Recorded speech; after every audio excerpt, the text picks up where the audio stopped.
अच्छा बच्चों, बिस्मिल्लाहिर्रहमानिर्रहीम। ये फर्स्ट ईयर बॉटनी का गेस्ट पेपर आप लोगों के लिए इस साल बनाए। अच्छा, इस समय सबसे पहले बेटा आप लोगों को ये मैं बता दूं कि सिर्फ इस पे डिपेंड होना और 100% जो है इसी पे ही डिपेंड करना और कोई सवाल याद नहीं करना, ये थोड़ा सा गलत हो जाएगा। हाँ, आप इसको इससे ज़रूर आप करो याद, लेकिन कुछ और भी सवाल बताऊंगा आपके एग्ज़ाम से पहले, आप वो भी थोड़े से कर लेना। लेकिन आप इनको अगर सिर्फ इनको करके जाओ और बाकी ना करो तो वो थोड़ा सा मुनासिब नहीं होगा। ठीक है। लेकिन ये वाले जो क्वेश्चंस हैं ये तो आपने लाजमी करने हैं इंशाल्लाह। सही है। वर्डिंग्स चेंज हो सकती हैं, कॉन्सेप्ट वही रहेगा। अच्छा बच्चों, बॉटनी में सबसे पहले जो है सेक्शन बी में अगर हम बात करें तो उसमें जो है वो दो तरीके के सवालात आते हैं। एक वाई वाले सवालात आते हैं बच्चों। वाई वाई का मतलब हो गया रीजंस। और जिस सवाल के स्टार्ट में वाई ना हो, आप समझ जाना कि वो हाउ लिखा हुआ है या डिफाइन लिखा हुआ है या राइट अ नोट ऑन, वो तो आप 4 से 5 6 लाइंस एक पेज तक का लिख सकते हो। लेकिन अगर ऐसे सवाल जिसमें वाई है, वो आपको पता है वो कौन से होते हैं बच्चों? वो रीजंस वाले होते हैं। और रीजंस आंसर्स आपके जो है तकरीबन 4 से 5 लाइंस, बहुत से बहुत 4 से 5 लाइंस। अगर आपका सवाल का आंसर जो है वो 2 से 3 लाइंस में भी कंप्लीट हो गया, वो भी सही है, मसला नहीं है। पहला सवाल बच्चों, पहला सवाल आपके पास है, ये आपने पढ़ा होगा, सेल चैप्टर है। Why lysosomes are called suicidal sacs. Lysosomes को हम लोग सुसाइडल सेक क्यों कहते हैं? कोई इसका आंसर देना चाहेगा तो जरूर दे बेटा, मैं सुन रहा हूँ। शाबाश, कोशिश करो कोई भी आंसर। लाइसोसोम को सुसाइडल सेक क्यों कहते हैं?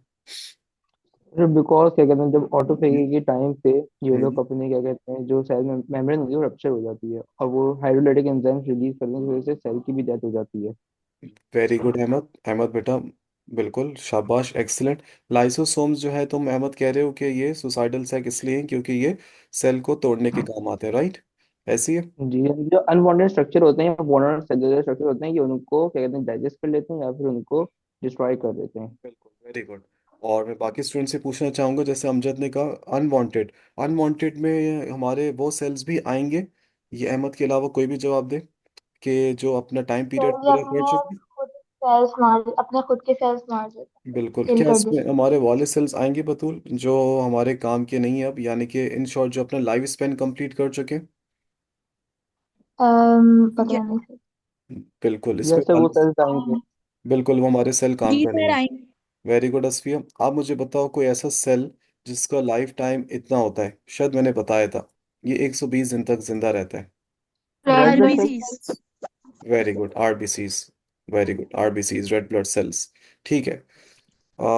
अगला सवाल। ये बच्चों आपके पास सवाल है, write down lysosomal storage diseases. अब ये कोई रीजन वाला तो है नहीं, ये भी सेल चैप्टर का है, सेल्यूलर स्ट्रक्चर एंड फंक्शन। जी तो लेकिन आप इसमें मुझे बताओ वो 3 बीमारियां कौन कौन सी थी? सर, एक वो थी क्रेब्स डिजीज, गॉशर, क्रेब्स। टे साथ डिजीज। जी, डिजीज, क्रेब्स डिजीज और गॉशर्स। बिल्कुल, टेसेक डिजीज, क्रेब्स डिजीज और गॉशर्स डिजीज। ठीक है अहमद, याद है? यस। लाइसोसोम में जी पढ़ा जी था ये सर। चीज़ है। तो बेटा जी वो जी। सिर्फ आपको चार्ट लिखना है उसका और डन, ये आपका हो गया सवाल। अच्छा, अब ये थोड़ा सा है सवाल। भाई अगर ये नोट आ गया कि आप नोट लिखो सेल वॉल पे, और सेल वॉल पे आप लॉन्ग भी याद कर सकते हो, अगर सिर्फ सेल वॉल आ गया लॉन्ग इस दफ़ा, तो आप उसमें primary cell wall, middle, secondary सब लिखो। शॉर्ट में भी आ सकता है, थोड़ा सा अजीब सा सवाल हो गया ये। तो ये शॉर्ट के हिसाब से भी है और लॉन्ग के हिसाब से भी है। इस साल सेल मेम्ब्रेन लॉन्ग के लिए इतना इंपॉर्टेंट नहीं है, तो हम देख सकते हैं कि शायद अब ऑर्गेनल्स ज़्यादातर आए। अब अगर ये सेल वॉल के अलावा अगर आप टॉपिक्स देखो, तो इस पे एक टॉपिक है इलेक्ट्रोफोरेसिस। ये सेल चैप्टर का है, जो भी मैं कंबाइंड क्लास में पढ़ाऊंगा, लामा, सर सैयद, कायद सबको। डिफरेंशियल स्टेनिंग, ये हम लोग पढ़ चुके हैं, जिसमें सेल्स को, टिश्यूज को स्टेन या डाई करके अलग अलग देखा जाता है। सेल फ्रैक्शनेशन मैं आपको बता चुका हूँ बच्चों, कौन सा मेथड है जिसमें सेल्स को वो मशीन के जरिए से उसके कंपोनेंट्स को अलग किया जाता है। और एक आपके पास एक आसान सा टॉपिक है, प्यारा सा टॉपिक है, वैक्यूल, इस पे नोट आ सकता है। और एक आपके पास है प्लास्टिड्स। अच्छा, ये मुझे कौन बताएगा कि प्लास्टिड्स पे अगर नोट आए तो हम 3 टाइप्स कौन कौन से लिखेंगे प्लास्टिड्स की? जी, 3 टाइप। क्लोरोप्लास्ट, हाँ। ल्यूकोप्लास्ट, हाँ। Chromoplast. Very good. Chromoplast, chloroplast और ल्यूकोप्लास्ट। और ये कौन हाँ, बताएगा कि ल्यूकोप्लास्ट की फर्दर 3 टाइप्स होती हैं? हम्म। अकॉर्डिंग टू शाबाश। जो प्रोटीन इलायो स्टोर, इलायोप्लास्ट। प्रोटियोप्लास्ट हाँ, प्रोटियोप्लास्ट बिल्कुल। जो प्रोटीन स्टोर करता है प्रोटीनोप्लास्ट, जो कार्बोहाइड्रेट स्टोर करता है माइलोप्लास्ट, और जो लिपिड स्टोर करता है इलायोप्लास्ट। इलायो सही है, वो तीनों अच्छा। लिख देना। यहाँ पे प्रोप्लास्टेट लिखना, सॉरी फॉर द राइटिंग, यहाँ पे प्रोप्लास्टिड्स लिखना कोई ज़रूरी नहीं है इसके नोट में। सही है। अच्छा बच्चों, नोट कितने पेजेस का होना चाहिए? इस एक स्टैंडर्ड, एक एवरेज, मिनिमम, कम से कम, तकरीबन? तकरीबन भी बॉटनी का है ना ये, 1 पेज। सही है, तो इतने पेज का तो हो एटलीस्ट। एक पेज से एक्स्ट्रा 2-3 पेजेस बहुत ज़्यादा हो जाएंगे क्योंकि टाइम इतना नहीं है। अगला सवाल। ये बेटा फर्स्ट ईयर एसएस में अभी बच्चों ने पढ़ा हुआ है तो वो बेहतर बता सकेंगे इसको। बच्चों, इसका मतलब क्या है? इसमें आपको क्या लिखना है? शाबाश। जो भी एसएस बैच वाले यहाँ पे हैं ज्वाइन किए हुए, आप मुझे बताओ कि पायरोविक ब्रेकडाउन एसिड। ऑफ बिल्कुल, break down of pyruvic acid. सही। ग्लूकोज आ, नहीं, ये ग्लूकोज नहीं चंदा, वो तो ग्लाइकोलाइसिस होता है। ये आपके पास पायरोविक एसिड, जो ग्लाइकोलाइसिस का एंड प्रोडक्ट होता है, जिसको हम पायरोवेट भी कह सकते हैं, ये उसकी ऑक्सीडेशन है, और ये मैंने कल पढ़ाया था एक्स्ट्रा क्लास में। सही, तो ऑक्सीडेशन ऑफ पायरोवेट या oxidation of pyruvic acid, yes, उस पर नोट लिखना है। ये कौन से चैप्टर का है? Bio energetics. सही, इसमें एक पैराग्राफ है, इसमें मैं यहाँ लिख देता हूँ, आप लोग साथ साथ लिखते भी रहो। 1 पैराग्राफ। देखो, वैसे तो ये अपलोड कर दूंगा इंशाल्लाह चैनल पे, लेकिन बात ये है कि जो अभी लाइव ज्वाइन करेगा वो, उसको पता है कि लाइव में और रिकॉर्डेड लेक्चर देखने में फ़र्क होता है। तो आप लोग ने अच्छा किया, आप लोगों ने ज्वाइन किया। सही है। अच्छा, वाई कैंप plants close as tomato during day time? Chanda, bioenergetics का ही सवाल है, और ये हमारे बिल्कुल आखिरी आखिरी टॉपिक्स में इस चैप्टर के।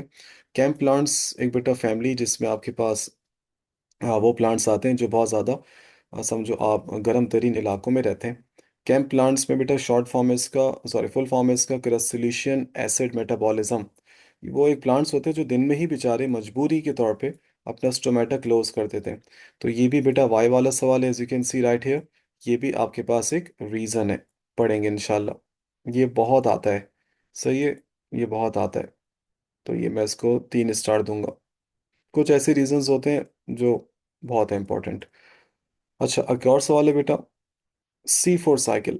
सही है, मैंने आपको जो क्रैब साइकिल पढ़ा, सॉरी, मैंने आपको जो केल्विन साइकिल पढ़ाई है सर सैयद और अलामा बैजेस में, वो C3 साइकिल थी। एक और हम पढ़ेंगे जिसका नाम है C4 साइकिल। C4 cycle. और जिन बच्चों ने क्रैब साइकिल पढ़ी हुई, उनको C4 साइकिल थोड़ी ज़्यादा समझ में आ जाएगी। उनको पता है कि C4 साइकिल जो है वो स्टार्ट कितने कार्बन से होगी? वो स्टार्ट होगी 4 कार्बन से। तो ये अलग से आपकी बुक्स में दिया हुआ भी टॉपिक, C4 साइकिल। सही, इसमें साइकिल जो है बना के, साइकिल के बारे में लिख के ड्रॉ भी करनी है। सही है। और अगर ड्रॉ नहीं कर पाए, चलो अच्छा सा अगर आपने लिख दिया वो भी सही है। एक और प्रोसेस है बेटा बायोएनर्जेटिक्स का, आप देख सकते हो इसमें शॉर्ट भी आ रहे हैं। Photo respiration. दिन में ही प्लांट्स एक कुछ अजीब सा प्रोसेस करते हैं, और ये एक एनर्जी के हिसाब से एक वेस्ट प्रोसेस है, यानी कि ये कोई यूजफुल प्रोसेस नहीं है। ये भी हम पढ़ेंगे बायोएनर्जेटिक्स का। सही है, एक ये भी टॉपिक है। What is photo respiration? Normally respiration होती है, फोटो रेस्पिरेशन मतलब दिन में ही वो काम कर रहा है जो उसको रात में करना चाहिए। जिस जिस बच्चे ने नोट करना है साथ साथ वो जरूर करे, और जिस बच्चे ने ये क्वेश्चन नंबर 7 तक पहुंच गया तो फोटो रेस्पिरेशन के आसपास लिख दे मजबूरी। प्लांट्स ये काम मजबूरी में करते हैं। तो एक कॉन्सेप्ट अभी से समझ में आ जाएगा, क्योंकि बायोएनर्जेटिक्स ज्यादातर बैचेस में मैं अभी पढ़ा रहा हूँ। सही, अगला सवाल। आ, ये कोई मुझे बता सकता है इसमें क्या लिखूं? क्वेश्चन नंबर 8 बेटा, क्या लिखा जाएगा इसमें? Classification of virus according to genome. हाँ जी, कौन बता रहा है? या कैप्सेट, पहले जीनोम का बताओ। Baltimore classification very good, Baltimore classification है इसमें। ठीक है, और इसके कितने थे, और कितने हिस्सों में क्लासिफाई किया गया था स्फीयर? 2 या 3? याद है किसी को बॉल्टीमोर क्लासिफिकेशन? 3 में किया था। 3 में किया था। डीएनए वायरसेस, आरएनए वायरसेस, और reverse transcribing viruses. Very good. और ये भी एक आपने क्लासिफिकेशन पढ़ी मेरे साथ, left side of the page में गिवन है, classification of virus according to capsid. सही। जिसमें मैंने एक गलती भी करवाई थी सही, जो बुक में थोड़ी सी गलत चीज़ है वो ठीक करवाई थी। अच्छा, ये कौन से चैप्टर का सवाल है बच्चों? ट्रांसमिशन ऑफ एड्स, चैप्टर का नाम? ये T सेलुलर cell लाइफ। ए सेलुलर ये लाइफ। सेल कितनी ट्रांसमिशन कम से कम लिखो कि बोर्ड वाला का यार इसको मैं पूरे नंबर दूं। कम से कम इतनी तो लिखो, क्योंकि ये टॉपिक ऐसा है। मैंने फोर, 4। यस, आप कम से कम फोर तो लिखो। और फोर बिल्कुल है कि ये अनप्रोटेक्टेड सेक्सुअल इंटरकोर्स से हो जाता है, ओपन वूंड से हो जाता है, सही है, ये प्लेसेंटा से हो जाता है, ये मिल्क फीडिंग से हो जाता है, एक्सपोज वूंड्स, सब चीज़ें बहुत सारी हैं। अच्छा, ये अभी आप सबने चैप्टर पढ़ना है बेटा, लीस्ट इंपॉर्टेंट है खैर वैसे, लेकिन ये इसका ये वाला सवाल दो तीन हैं जो आते हैं regularly. Classification of bacteria according to shapes, shape के एतबार से बैक्टीरिया की आप क्लासिफिकेशन बताइए। तो ये बेटा चैप्टर का नाम है प्रोकैरियोट्स। ये जरा देखना कोई भी बच्चों आप लोग में से कि कौन सा चैप्टर नंबर है हमारे पास इंडेक्स में से। ये चैप्टर नंबर कौन सा है? 6 है, 5 है, कौन सा है? 6 है सर। 6 है, ठीक है, थैंक यू। जी। Chapter number 6। और ये इसमें आपको कोई डायग्राम नहीं बनानी है, सिर्फ क्लासिफिकेशन है बैक्टीरिया की अकॉर्डिंग टू शेप्स। अच्छा, एक और भी देखो प्रोकैरियोट से सवाल है। वो सवाल है कि आप हमें रिप्रोडक्शन बताएं बैक्टीरिया की। अब ये थोड़ा सवाल लेंदी हो सकता है, क्योंकि दो किस्म की रिप्रोडक्शन होती है। एक होती है एसेक्सुअल रिप्रोडक्शन इन बैक्टीरिया, और एक कौन सी होती है आपके पास? Sexual reproduction in bacteria. लेकिन इसमें आप लोग रिप्रोडक्शन इन बैक्टीरिया में क्योंकि बैक्टीरिया जो एसेक्सुअली ही ज़्यादातर करता है, सेक्सुअल रिप्रोडक्शन पॉसिबल होती है उसमें किसी और मेथड से, तो इसमें आप लोग ये नहीं भी लिखो, मसला नहीं है। फिर ये एसेक्सुअल के हिसाब से ये सही है। तो रिप्रोडक्शन बैक्टीरिया में आप एसेक्सुअल भी लिखकर आ जाओ, मसला नहीं है, वो हम पढ़ेंगे। एक और टॉपिक है देखो, जेनेटिक रिकॉम्बिनेशन इन बैक्टीरिया। यानी कि बैक्टीरिया में वैसे तो एसेक्सुअल होती है, इसमें कोई वैरायटी नहीं बनती, लेकिन अगर आप इसको रिकम्बाइन करें, थोड़ा सा मॉडिफिकेशन करें बैक्टीरिया में, तो उसमें वैरायटी बन सकती है। बेसिकली यही इसकी सेक्सुअल रिप्रोडक्शन करवाने की कोशिश है। तो ये अलग सा सवाल है, इसलिए मैंने आपको वहां पे ऊपर कटवा दिया हो। तो ये चीज़ है। बच्चों यहाँ तक थोड़ा बहुत जितना भी आप लोगों ने पढ़ा हुआ है यहाँ तक सही है, सब ठीक है? कोई सवाल तो नहीं पूछना?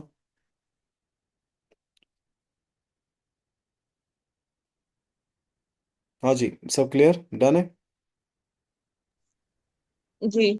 ओके, ठीक है, ओके, हाँ सही। अच्छा, एक और सवाल इसमें आपके पास, ग्रोथ इन बैक्टीरिया, एक और सवाल आपके पास आ गया, ठीक है मोहम्मद, ओके बेटा।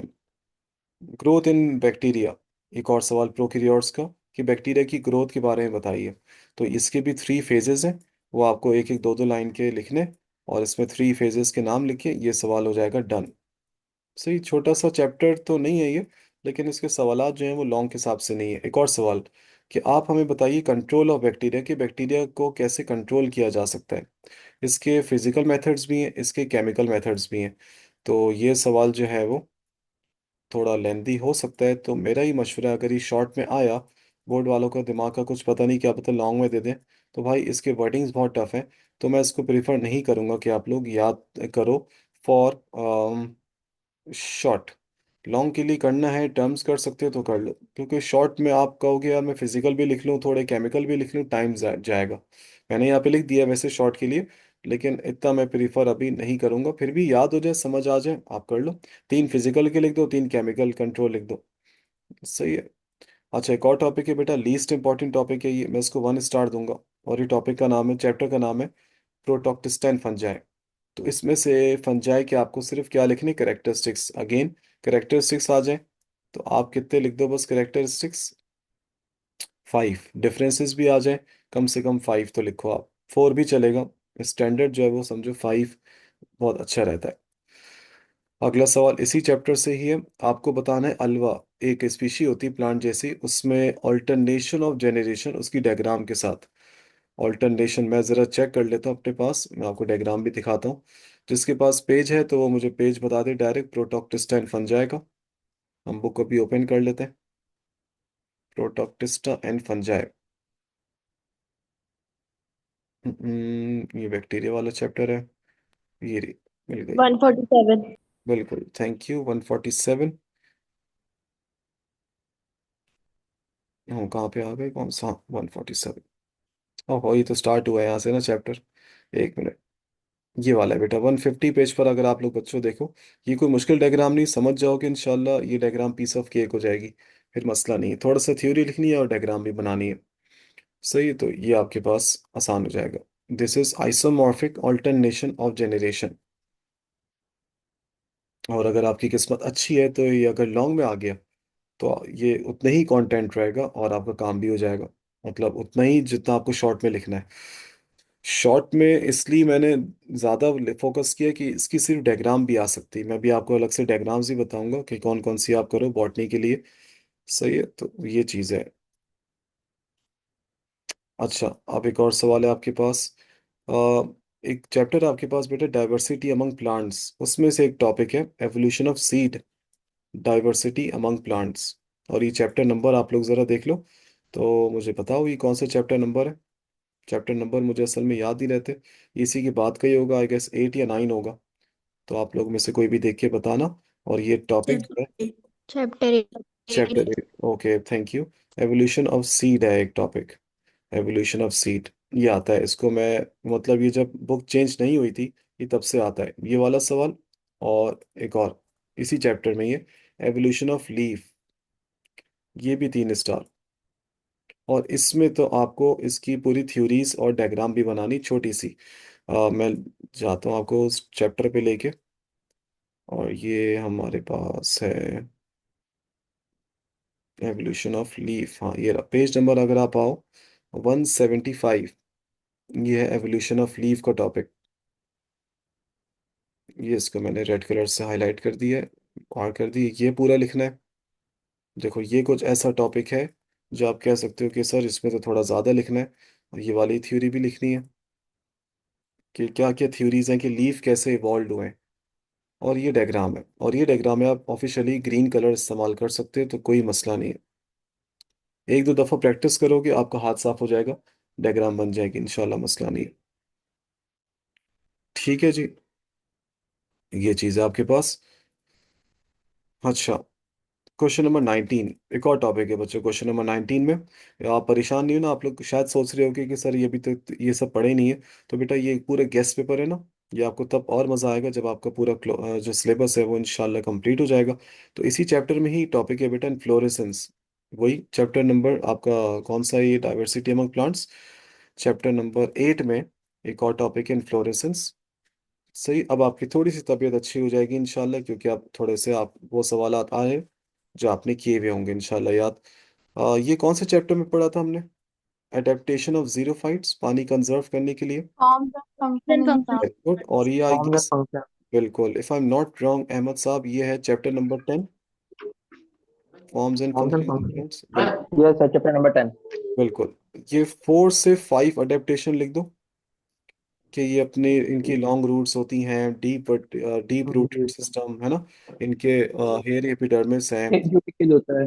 बिल्कुल, थिक क्यूटिकल होता है, वेरी गुड। और सन के स्टोमेटा है। बस वो लिख के। यस। और ये सेक्युलेंट्स के तौर पे काम आते हैं। तो ये चीज़ है। क्या बच्चों हमने ये वाले टॉपिक पढ़ लिया है? हमने एक टॉपिक पढ़ा था वर्नलाइजेशन। ये मैंने कंबाइंड क्लासेस में पढ़ाया होगा, forms and functions in plants में। वर्नलाइजेशन हमने पढ़ लिया है, हाँ। सही है। इसमें जो है प्लांट को कौन सा ट्रीटमेंट दिया जाता है, मैं आपको याद दिलवाता हूँ। याद होगा आपको, कोल्ड ट्रीटमेंट से। कोल्ड। बिल्कुल सही है। वर्नलाइजेशन, अब वर्नलाइजेशन बुक में काफ़ी लंबा है, तो जो मैंने आपको नोट सेंड किए उसमें से आप लोग देख सकते हो। फोटो पीरियोडिज्म एक बहुत इंपॉर्टेंट टॉपिक। और फोटो पीरियोडिज्म पे अगर आ जाए नोट, डिफाइन आ जाए तो सिर्फ डिफाइन है सही है। और अगर नोट आ जाए तो तीनों उसमें लिखने हैं बेटा आपको। Long day plants, short day plants, और डे न्यूट्रल प्लांट्स, तीनों। और ये टॉपिक जाना जाता है अपनी एग्जाम्पल से, कि हर इसमें आपको दो दो प्लांट्स की एग्जाम्पल तो लिखनी ही लिखनी है लाजमी। दो दो एग्जाम्पल्स लाजमी। सही है। अच्छा, एक और टॉपिक है, इसमें क्या लिखोगे आप लोग, ये कौन बता रहा है भाई? सपोर्ट इन प्लांट्स तो बहुत बड़ा एक डाइवर्स टॉपिक है। क्या लिखेंगे इसमें हम? जी। Support in plants.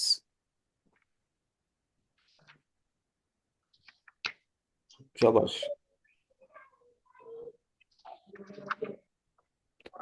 हाँ जी, सपोर्ट इन प्लांट्स में कौन बता रहा है क्या लिखना पड़ेगा? चंदा, सपोर्ट इन प्लांट्स में आपको प्लांट टिश्यूज लिखने हैं। जायलम प्लांट के बारे में सर? देखो ये वाला टॉपिक पेरेंट कायमा वगैरह आपके कौन से पेज में? Forms and functions in plants का निकालना चैप्टर, मैं बताता हूँ ये उसकी हेडिंग दी हुई है भी या नहीं। हमने पढ़ा था पेरेंट कायमा, कॉलोन पेज कायमा। नंबर 247। अच्छा ओके, मैं देख लेता हूँ। कॉलिन काइमा, पेरेंट काइमा, स्प्रेडिंग काइमा। बिल्कुल, एक मिनट हमने, हाँ बिल्कुल ये वाला है। और ये आपके पास है, हाँ, सपोर्ट इन प्लांट्स, छोटी सी हेडिंग दी हुई पेज नंबर 237 पे। तो इसमें बच्चा आपको सब लिखना है, यानी कि आपको इसमें पेरेंट कायमा, इसमें आपको कॉलन कायमा, और इसमें आपको स्क्लेरन कायमा। सही है वो भी, और प्लस इसके आपको क्या लिखने, स्क्लेरन कायमा की दो टाइप्स होती हैं, फाइबर्स एंड स्क्लेरेट्स। तो ये ज़्यादातर सवाल आता है, फिर आपका अल्लाह भला करे नोट पे। एक सवाल एक पेज से थोड़ा सा ऊपर जा सकता है ये, इसकी बड़ी राइटिंग है, 1.5 पेज तो कहीं नहीं गए फिर। सही है। एक और टॉपिक आपके पास बेटा, मिनरल डेफिशिएंसीज इन प्लांट्स। तो बेटा आपके इसी चैप्टर में ही forms and functions in plants में ही कुछ मिनरल्स गिवन है, नाइट्रोजन, पोटेशियम, फास्फोरस। वो तकरीबन सारे कर लेना, उनके फंक्शन से ज़्यादा उनकी डेफिशिएंसीज से जो प्रॉब्लम्स होती हैं प्लांट्स में वो लाजमी करना। सही है, सारे मिनरल्स में जो चार्ट गिवन है वो। थर्मो रेगुलेशन इन प्लांट्स में आप क्या लिखोगे, ये भी इसी चैप्टर का है कि प्लांट जो है वो हॉट टेम्परेचर में क्या करते हैं, और प्लांट्स जो है वो कोल्ड टेम्परेचर में अपने आप को कैसे बचाते हैं, कैसे सरवाइव करते हैं। तो ये भी हमने पढ़ा हुआ है, इसी चैप्टर में ही है। और टेम्परेचर में हीट शॉक प्रोटीन्स का ज़रूर जिक्र करना, और 40 डिग्री सेंटीग्रेड का ज़रूर जिक्र करना। तो आपके पास ही थर्मो रेगुलेशन हो जाएगा। सही, तो ये कुछ बेटा कुछ 25 सवाल आते हैं अभी के लिए, फिलहाल ही 25 में से अगर आपने 22 23 भी कर लिए ना, आपका बहुत अच्छा बॉटनी का पेपर होगा। सही, अब मैं आपको कुछ इस साल के मोस्ट इम्पॉर्टेंट लॉन्ग बता रहा हूँ बेटा सवालात, अभी के हिसाब से आप लाजमी करो, एंड में कुछ और पता चलता है जितना तो वो भी बताऊंगा। और ये मैं अभी आप लोगों के सामने लिख ही रहा हूँ पूरा, और मैंने ये पूरा इसको लिख दिया, first year botany 2K26। We have 13 minutes हमारी मीटिंग एंड होने में, sorry 10 minutes, my mistake, 10 minutes हैं हमारे पास। देख लेते हैं हम। अच्छा, मैंने कुछ आप लोगों के लिए निकाले थे सवालात, कुछ ऐसे होंगे जो आपको नहीं पढ़े हैं, वो भी टेंशन नहीं लेना। एक सवाल है बच्चों जो आप सब ने पढ़ा है मेरे साथ, सवाल का नाम है लाइट डिपेंडेंट रिएक्शन। ये एक और किस नाम से आ सकता है, ये आ सकता है नॉन साइक्लिक जेट स्कीम। सही है, या नॉन साइक्लिक फोटोफॉस्फोराइलेशन। सही है, ये आप लोग लिखो। एक आपके पास है life cycle of bacteriophages, life cycles of bacteriophage, इसमें आप कौन सी लाइफ साइकिल लिखोगे, एक या दोनों? दोनों लिखेंगे ना इसमें। बिल्कुल, कौन कौन सी होगी इसमें, लाइटिक और लाइसोजेनिक। बिल्कुल लाइसोजेनिक। लाइसोजेनिक। ये पता नहीं ये आए जा रहा है काफी, मैंने कोचिंग के इसमें मिड टर्म में भी देखा था ये है। सही है, तो ये इसकी डायग्राम्स भी हैं, with diagrams of each step. सही है। इस साल जो है ये साहब भी आने के चांसेस है, HIV की लाइफ साइकिल विथ डायग्राम। किस किसने याद करी हुई HIV की life cycle with diagram, practice किसने करी हुई है? हाँ जी, चलो गुड गुड, अच्छी बात है, लाजमी करना इसमें। अच्छा, एक सवाल बेटा प्लांट्स वाले चैप्टर में से, और मुझे गुड, वेरी गुड हानिया, शाबाश। इसमें एक और सवाल है हानिया, आप लोग लिखो life cycle of bryophytes. Life cycle of bryophytes हम पढ़ेंगे, या आप इसमें मॉस कर दो, डाइवर्सिटी अमंग प्लांट्स का टॉपिक है ये। एक और, ये कौन सा सवाल है यार, इसमें क्या लिखूं, ग्रोथ रेगुलेटर्स। ये ये कौन सा? ऑक्सीजन, ऑक्सीजन Plant है, और बाहर। बिल्डिंग है, बिल्कुल ये वो वाला ऑक्सीजन। है। जी बिल्कुल, वेरी गुड बच्चों। ये आपके पास है प्लांट हार्मोन्स, ग्रोथ रेगुलेटर्स। सारे लिखने होंगे इसमें आपको, और ये काफ़ी लेंदी है मेरे हिसाब से। एक और आप करो इस दफ़ा सेल वॉल लॉन्ग के लिए, अगर नहीं आया तो शायद शॉर्ट में आ जाए। सही है। लेकिन इससे भी ज़्यादा जो है मैं आपको ऑर्गेनल्स प्रिफर करूंगा। Mitochondria, Golgi body, endoplasmic reticulum. सही। और आपके पास लाइसोसोम। ये ऑर्गेनल्स एक साथ भी आ सकते हैं लॉन्ग बन के। सेल मेम्ब्रेन पिछले साल आ चुका है तो इसलिए इतना नहीं। सेल वॉल भी लाजमी करना, कुछ कह नहीं सकते, सेल वॉल भी आ जाए, ये चीज़ है। एक और सवाल आपको मैं बताता हूँ, अल्लाह भला करे आपका। थोड़ा सा कम इम्पोर्टेंट है, 7 तक तो समझो ज़्यादा है। Krebs cycle. Krebs cycle.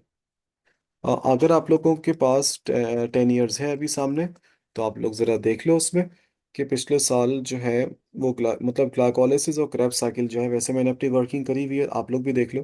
Glycolysis और क्रैब साइकिल में से लास्ट ईयर कोई आई हुई है तो मुझे अभी बता दो। We have 5 minutes. अच्छा, इसमें आप लोग, सही है, एक और आप कर सकते हो सवाल। वो आप कर सकते हो कंट्रोल ऑफ बैक्टीरिया।